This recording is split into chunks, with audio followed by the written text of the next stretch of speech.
Hello learners, welcome back to my YouTube channel. And इस video में मैं आप लोगों के साथ डिस्कस करने वाली हूँ स्पीयर्समैन रैंक कॉरिलेशन मेथड।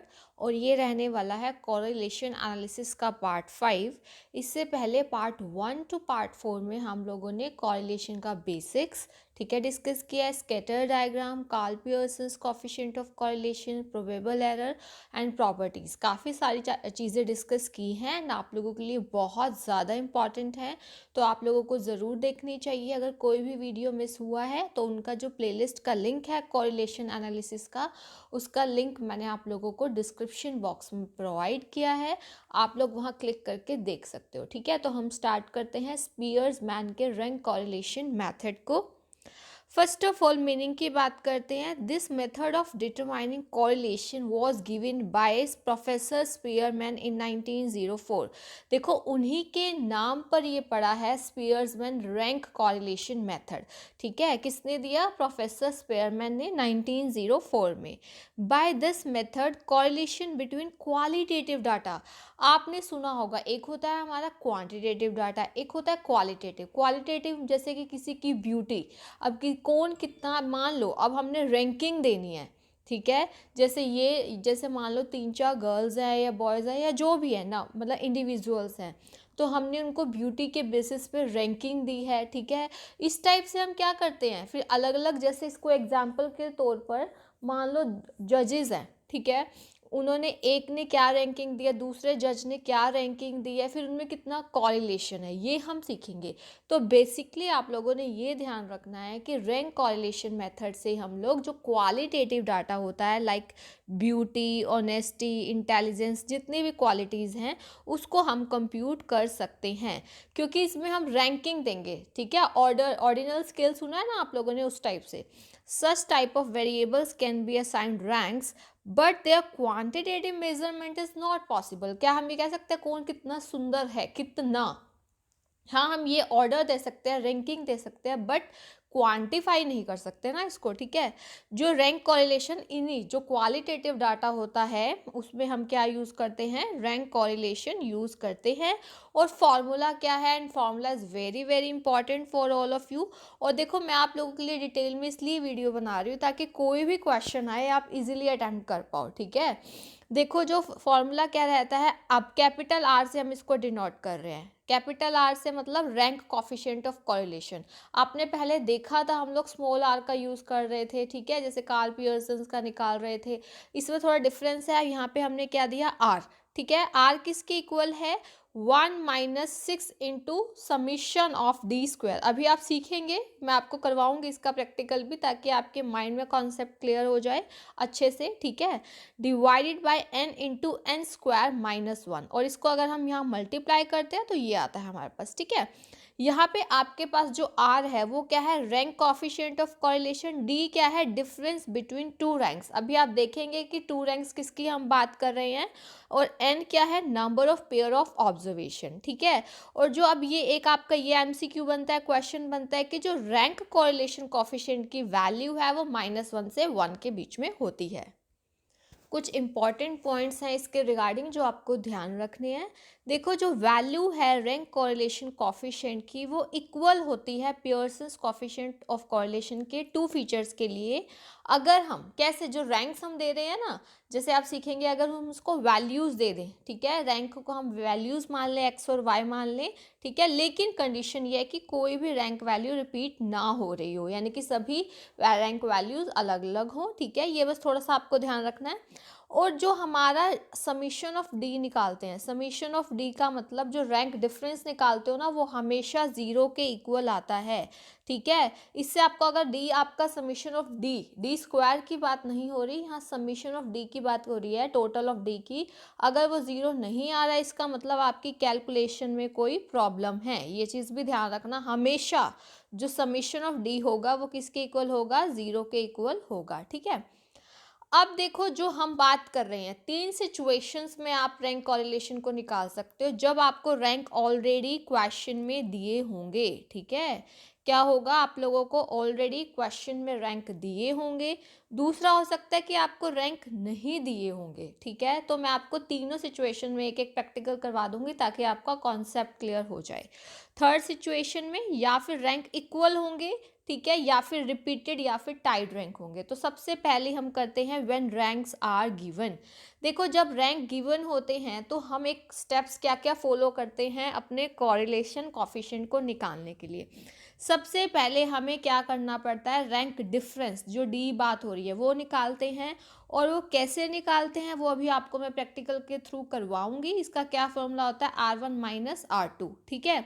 फिर हम जो रैंक डिफरेंस डी आया है उसका स्क्वायर करते हैं हर आइटम का, और समेशन ऑफ डी स्क्वायर निकालते हैं। और ये हमारा फॉर्मूला है जो कि आप लोगों के लिए बहुत बहुत इम्पॉर्टेंट है, ध्यान रखना कि अगर हमें रैंक कॉरिलेशन के थ्रू हमें निकालना है तो हमें क्या फॉर्मूला यूज़ करना है। अब आप ये देखिए कि आपको इसका जैसे इससे अच्छे से क्लैरिटी हो जाएगी कि रैंक डिफरेंस कैसे निकालते हैं, उसका स्क्वायर कैसे करते हैं। देखिए, in a fancy dress competition two जजेस, अब दो जज हैं, जज एक्स और वाई, उन्होंने 8 पार्टिसिपेंट्स को ये क्या दिए हैं, रैंक दिए हैं। अब आपका फर्स्ट कैटेगरी वाला आ गया, when ranks are given in the question. यहाँ पे आपको रैंक दिए हुए हैं ना। एक फैंसी ड्रेस कंपटीशन में दो जज हैं, एक्स और वाई, दिस वन, उन्होंने ये रैंकिंग प्रोवाइड की है। अब उनकी रैंकिंग में कितना कॉरिलेशन है वो हमें किससे पता चलेगा, कोफिशिएंट ऑफ रैंक कॉरिलेशन से। सो देखिए, इसको मैं आपको बताती हूँ। देखिए इसको ध्यान से, यहाँ पे आपको कैलकुलेशन करना है रैंक कॉरिलेशन कोफिशिएंट का। अब यहाँ पे ये रैंक दिए हुए हैं तो जज एक्स के रैंक को हमने R1 मान लिया, जज वाई के रैंक्स को हमने R2 मान लिया। अब आपने जो मैंने आपको बताया था डी निकालना है, डी कैसे निकालेंगे, R1 - R2। देखो, 8 - 7 किया प्लस का 1, 7 - 5 किया प्लस का 2, ऐसे आप कॉन्टिन्यूसली चलते जाएंगे। यहाँ पे 2 - 3 हो गया तभी -1 एंड सो ऑन। अब यहाँ पे n आपका 8 है, क्यों, 1 2 3 4 5 6 7 8, 8 हो गया ना n, ठीक है। अब आप चेक कीजिए, मैंने आपको अभी बताया था समीशन ऑफ डी हमेशा क्या आएगा, 0। इसका मतलब आप कैलकुलेशन सही कर रहे हैं, ठीक है।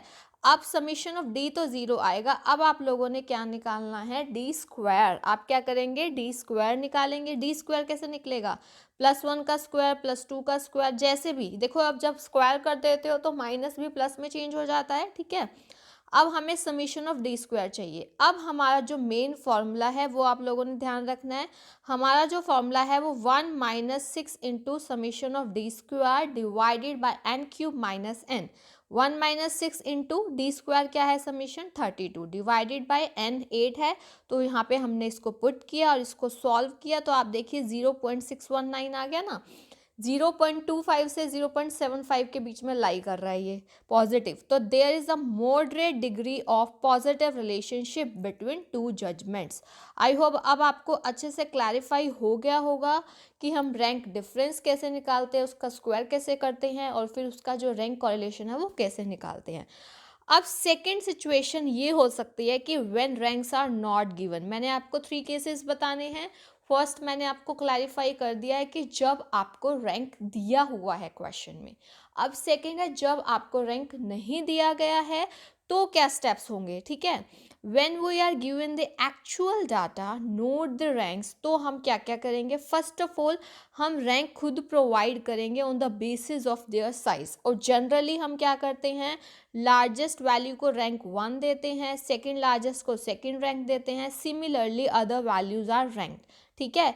हम जनरली ऐसे करते हैं, बट कई बार हम ऐसे भी, जरूरी नहीं है कि लार्जेस्ट वैल्यू को फर्स्ट रैंक दे, या फिर हम ऐसे भी हो सकता है कि स्मॉलेस्ट वैल्यू को फर्स्ट रैंक दे रहे हैं। अगर आप स्मॉलेस्ट वैल्यू को फर्स्ट रैंक दे रहे हैं मतलब आप उसको फिर किसी टाइप में जो भी आप फॉलो करेंगे, चाहे असेंडिंग ऑर्डर चाहे आप डिसेंडिंग ऑर्डर फॉलो कर रहे हैं, फिर वही सभी वैल्यूज़ पे फॉलो करना है आप लोगों ने। ये चीज़ ध्यान रखनी है, ठीक है, ताकि जो रैंक है वो प्रॉपर मेंटेन हो सके। फिर उसके बाद वही सेम स्टेप्स है जो आपको पहले वाले उसमें बताए थे, बट जो मेन डिफरेंस था वो ये ध्यान रखना था कि हम लोग रैंक कैसे प्रोवाइड करते हैं। तो इससे रिलेटेड में मैं आपको एक क्वेश्चन करवा देती हूँ। देखिए, find out the coefficient of correlation between X and Y by the method of rank differences. आपको रैंक डिफरेंसेस के थ्रू इनका क्या निकालना है, यहाँ पे आपको रैंक कॉरिलेशन निकालना है। एक्स और वाई दिया हुआ है, यहाँ पे आपको रैंक्स नहीं दिए हुए हैं। When ranks are not given आपको खुद निकालना है। तो यहाँ पे बस मैं आपको ये बताती हूँ, ध्यान से देखिए। यहाँ पे जो सबसे बड़ी वैल्यू है एक्स वाले में, हमने 18, इसको कौन सा रैंक दे दिया, 1 दे दिया, ठीक है। फिर उसके बाद कौन सी वैल्यू वैल्यू आती है, 17, उसको हमने 2 रैंक दे दिया। फिर 16 आता है, उसको 3 रैंक दे दिया, ठीक है। फिर आपका 15 आता है, उसको 4 रैंक दे दिया। फिर 14 आ रहा है, उसको 5 रैंक दे दिया। 13 को 6 दे दिया। 12 को 7, 11 को 8, 10 को 9 और 9 को 10। वही जो सबसे बड़ी वैल्यू है हमारी 18, उसको फर्स्ट रैंक दे दिया, एंड सो ऑन। ऐसे ही आप y में दे सकते हैं। y में सबसे बड़ी वैल्यू 18 है तो उसको फर्स्ट रैंक, फिर उससे जो उसके बाद जो है, उसके बाद आपका 12 आ रहा है बड़ा, फिर उसको सेकंड रैंक दे दिया। उसके बाद 10 आ रहा है, फिर 3 एंड सो ऑन आपने दे दिया। अब आपके पास R1 एंड R2 आ गया है, तो आपने डिफरेंस निकालना है और फिर आपको वही डी स्क्वायर करना है। तो आपको ये ज़रूर सॉल्व करके देखना है खुद से, और इसका आंसर आप लोग मुझे कमेंट सेक्शन में बताएंगे, ओके। उसके बाद जो थर्ड कैटेगरी है कि कई बार रैंक हमारे इक्वल हो जाते हैं। अभी तक आपने जो रैंक देखे वो अलग अलग आ रहे थे सभी के, ठीक है। कई बार रिपीटेड रैंक्स आ जाते हैं, तो उस केस में क्या करना होता है अब हम इसमें सीखेंगे। देखो, when two or more items have equal values in a series। देखो जैसे कई बार अब मान लो 18 2 बार आ रहा है, तो रैंक भी हमें इक्वल देना पड़ेगा, ठीक है। तो इसमें हम क्या करते हैं, कॉमन रैंक देते हैं। और कॉमन रैंक ऐसे नहीं, एवरेज निकालना पड़ेगा रैंक्स का, ठीक है। अब जैसे कि मान लो एक नंबर है 10, वो 2 बार आ रहा है, ठीक है। और उनकी जो वैल्यू आएगी वो 7 और 8 रैंक आएगी। तो 7 और 8 का एवरेज ले लेंगे, 7 + 8/2, दैट इज हम दोनों को 7.5 रैंक दे देंगे, ठीक है। अब हमने ये तो दे दिया, तो हमें कुछ करेक्शंस करनी पड़ती हैं। जो हमारा फॉर्मूला है, जो हमारा नॉर्मल फॉर्मूला है, उसमें हमें कुछ करेक्शन करनी पड़ती है। और वो क्या करेक्शन है, हम एक करेक्शन फैक्टर दिस वन, ये आपके लिए बहुत इंपॉर्टेंट है जानना। सिंपली पहले हम ऊपर क्या करते थे, 6 into summation of D square, but अब हमें करेक्शन फैक्टर ऐड करना है। और वो करेक्शन फैक्टर है हमारा m³ - m/12, ठीक है। देखो जैसे ये वाला, अब ये कितनी बार ऐड होगा ये डिपेंड करेगा हमारे क्वेश्चन, जैसे आपको मैं करवाऊंगी, ठीक है। m क्या है यहाँ पे, जो m बोला मैंने आपको, number of times repeated values और इक्वल रैंक्स अगर। मान लो कोई वैल्यू जो है 3 बार रिपीट हो रही है, तो m की वैल्यू 3 होगी। कोई वैल्यू 2 बार रिपीट हो रही है, तो m की वैल्यू क्या हो गई, 2, ठीक है। अब जो करेक्शन फैक्टर है वो कितनी बार ऐड होगा, equal as the cases of equal ranks, जितने इक्वल रैंक्स के केसेस होंगे उतनी बार ही हमारा क्या होगा, ये वाला जो है ये पूरी टर्म ऐड होगी। तो अब आप एग्जांपल से आपको अच्छे से क्लियर होगा। ये आपको बोला हुआ है, calculate coefficient of rank correlation from the following data. आपको रैंक कॉरिलेशन निकालना है, प्लस आपको करेक्शंस करने हैं टाइड रैंक्स के लिए या इक्वल रैंक्स के लिए, ठीक है। तो सबसे पहले हम यहाँ पर शुरू करते हैं, एक्स को रैंक प्रोवाइड करते हैं। सबसे बड़ी वैल्यू है हमारी यहाँ पे, जो लार्जेस्ट वैल्यू है दैट इज़ 28। 28 को हमने फर्स्ट रैंक दिया। उसके बाद आ रही है 20, उसको हमने क्या दे दिया, सेकेंड रैंक दे दिया, ठीक है। और उसके बाद आप देखिए थर्ड नंबर पे आपकी आ रही है 18, ओके। फोर्थ नंबर पे 16 आ रहा है। फिफ्थ नंबर पे 5 आ रहा है, ठीक है, सॉरी 15 आ रहा है।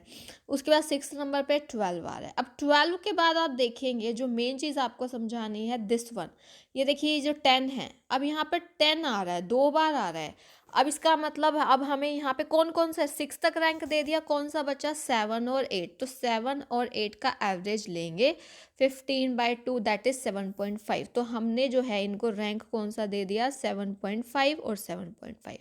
एक तो आपको ये ध्यान रखना है कि कैसे हमने रैंक दिया। ऐसे ही आप वाई सीरीज में देखिए, सबसे बड़ी वैल्यू है 18, 1 रैंक दिया, 16 को 2 दिया, 15 को 3 दिया। उसके बाद आपका 14 आ गया, 4। उसके बाद देखिए 14 के बाद जो वैल्यूज आनी चाहिए वो 12। अब 12 वो 2 बार आ रही है, तो इसको हमने एवरेज रैंक देना है फिफ्थ और सिक्स्थ का, क्योंकि अगला रैंक 2 रैंक फिफ्थ और सिक्स्थ बनेंगे, है ना। तो 5 और 6 को हमने क्या कर दिया है, यहाँ पर ऐड किया है। 5 + 6 का एवरेज लेंगे, वो बनेगा 5.5। तो 5.5 हमने इनको रैंक प्रोवाइड किया है। ये मेन आपको सिखाना था। अब उसके बाद आप वही करेंगे जो डी आता है, R1 - R2 और डी स्क्वायर, ठीक है। अब आपने फॉर्मूले में कैसे यूज़ करना है, देखो एक तो फर्स्ट वाले सीरीज में आपका R1 वाले में 7.5 हो रहा था रिपीट, ठीक है। और आप m कैसे निकालेंगे, 7.5 कितनी बार लिखा आपने, 2 बार। कितनी बार आया आपका, 2 बार रिपीट हुआ, m = 2 आ गया, ठीक है। फिर हमने यहाँ पे एक ये करेक्शन फैक्टर निकालना है, फॉर्मूला मैंने आपको बताया था, इस पे पुटअप करके ये 0.5 निकल आया। उसके बाद कौन रिपीट हो रहा था, 5.5 रिपीट हो रहा था, जो मैंने अभी आपको बताया ना, जो हमने 5.5 वाला किया, 5 + 6 वाला, वो यहाँ पे भी कितनी बार हो रहा है, 2 बार। तो ये फॉर्मूला पुट कर दिया। अब बात करते हैं 2 बार हो, अब देखो ये मैंने आपको बताया था ना कितने करेक्शन फैक्टर बन रहे हैं, एक 7.5 वाले के, एक 5.5। अगर एक और भी होता तो हम इसको 3 बार ऐड करते करेक्शन फैक्टर को। बस अब जस्ट फॉर्मूला में हमने इसको क्या कर दिया है, अप्लाई कर दिया है। और ये मैंने आपको अच्छे से बताया था कि इसको कैसे यूज़ करना है, ठीक है। 1 माइनस यहाँ पे इसको करेक्ट कर लेना, -690 डिवाइडेड बाय 504, इसको सॉल्व करते हैं तो ये आ जाएगा आपके पास। आई होप ये जो आपको अच्छे से तीनों कंडीशन समझ आई होंगी। तो ये मैंने आपको डिटेल में डिस्कस किया रैंक कॉरिलेशन को। अगर आपको फिर भी कोई डाउट हो, यू कैन आस्क। और आपको पहले वाले वीडियोस भी ज़रूर देखने चाहिए। एंड अगर अभी तक आप लोगों ने इस यूट्यूब चैनल को सब्सक्राइब नहीं किया है, देन डू सब्सक्राइब और प्रेस द बेल आइकन, ताकि आपको अपकमिंग वीडियोज़ की टाइमली नोटिफिकेशन मिल सके। Thank you so much, keep learning and keep sharing.